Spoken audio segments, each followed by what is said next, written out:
तो स्टूडेंट्स हमारा टॉपिक चल रहा है कंप्लीटिंग स्केयर मेथड से हमने सॉल्व आउट करना है इनको क्वाड्रेटिक इक्वेशन को। अब हमने क्वेश्चन नंबर 3 का पार्ट नंबर 1 कंप्लीट किया था।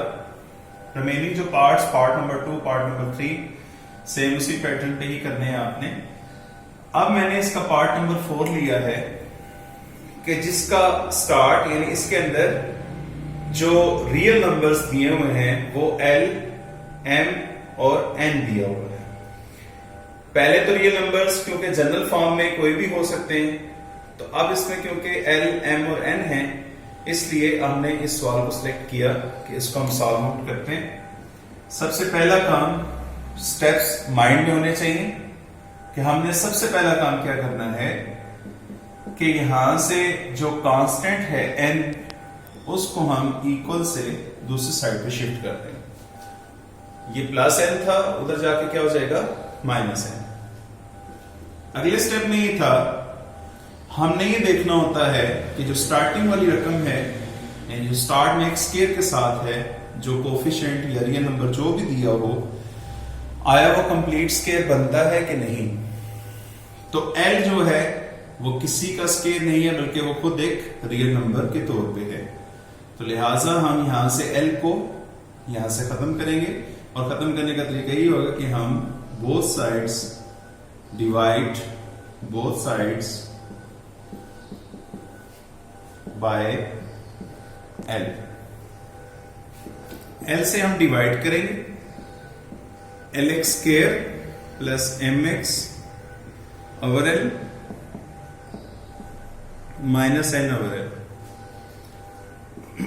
अब L डिवाइड होगा बारी बारी, LX square by L plus MX by L is equal to minus N by L। यहां से स्टूडेंट्स L और L कैंसिल होंगे, हमारे पास आएगा X square plus M over L X is equal to minus N over L।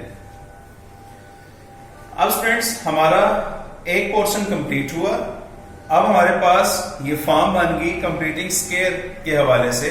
Completing square के लिए मैंने पहले भी कहा था कि अब हम इसमें देखेंगे एक्स स्केयर जो कि शो कर रहा है ए स्केयर को, m ओवर एल एक्स जो कि शो कर रहा है 2ab को, और यहां पे माइनस n ओवर एल आपका कांस्टेंट उसी जगह मौजूद है।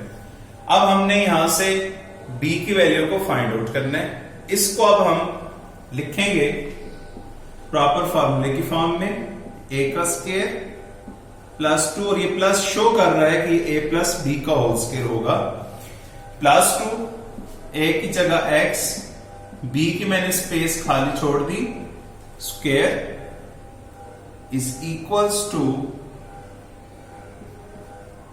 Minus n over l। अब स्टूडेंट्स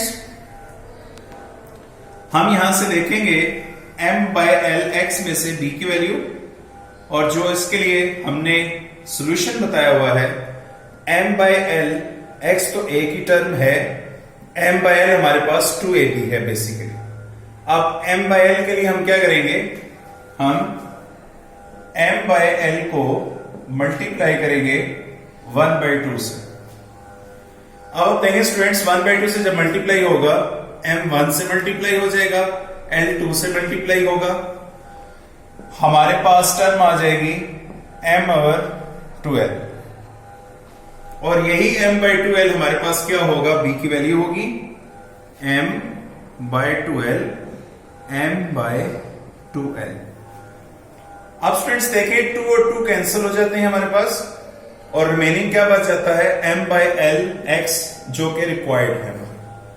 और अब हमारे पास b की वैल्यू फाइंड आउट हो गई, क्योंकि हमने इसमें ऐड किया है m बाय 2l का स्क्वायर, इतनी ही टर्म हम इसमें से क्या करेंगे, सब्ट्रैक्ट करेंगे m बाय 2l, ताकि हमारा फार्मूला पूरा बैलेंस हो जाए।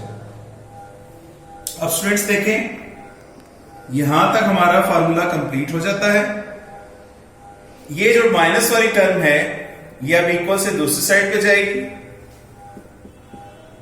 X square plus 2 into x m by 2l plus m by 2l का होल स्क्वायर ये टर्म उधर जाके प्लस हो जाएगी, minus N L plus M by 2l का होल स्क्वायर।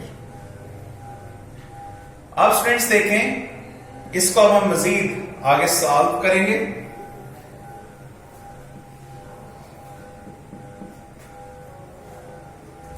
इसको हम क्लोज करते हैं।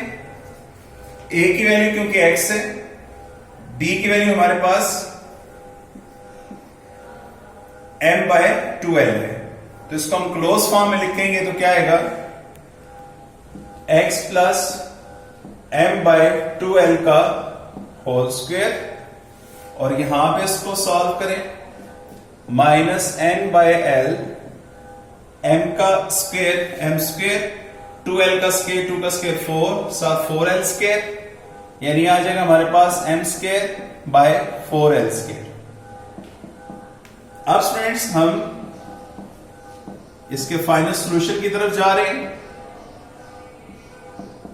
इसको माइनस वाली टर्म को आप चेंज कर लें, प्लस वाली टर्म पहले लिख लें, m square by 4l square minus n by l। अब हम स्टूडेंट्स ये करेंगे, x plus m by 2l का स्क्वायर, यहां से अब हम एलसीएम ले लेते हैं, 4l स्क्वायर और l का एलसीएम हमारे पास आएगा, l से डिवाइड किया जाए 4l 1, 4l से डिवाइड होगा 1 एंड 1, एलसीएम हमारे पास आ जाएगा 4l स्क्वायर, मल्टीप्लाई होगा तो 4l square is the multiply करके हमारे पास एलसीएम आ गया। अब इसी 4l स्क्वायर को हम उसी तरीके से जो हमारा मेथड है कि एलसीएम मल्टीप्लाई भी किया जाता है दोनों टर्म्स के साथ, यहां से 4l स्क्वायर कैंसिल हो जाएगा, आपके पास क्या रह जाएगा, m स्क्वायर, यहां से 4l स्क्वायर मल्टीप्लाई होगा एक l की टर्म, यानी यूं एक l कैंसिल हो गया, 4l n से मल्टीप्लाई हो जाएगा, माइनस 4ln आ जाएगा हमारे पास। अब students x plus m by 2l का whole square is equals to m square 4ln by 4l square. इनका हम ले लेते हैं taking square root,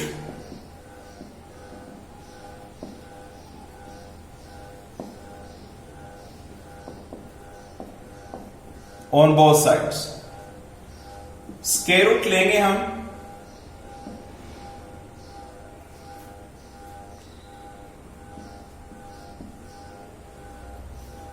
square root ले लिया हमने, इसका स्क्वायर रूट से cancel, x plus m by 2l। अब स्टूडेंट्स देखें, यहां पे हमारे पास नोमिनेटर डिनोमिनेटर, नोमिनेटर वाली टर्म के ऊपर भी स्क्वायर रूट आएगा, नीचे वाली टर्म पे भी स्क्वायर रूट आएगा, लेकिन यहां पे दो टर्म्स आपस में प्लस और माइनस हो रही हैं, यानी यहां पे सब्ट्रैक्शन है मेन, तो लिहाजा इसका स्क्वायर रूट नहीं निकल सकता।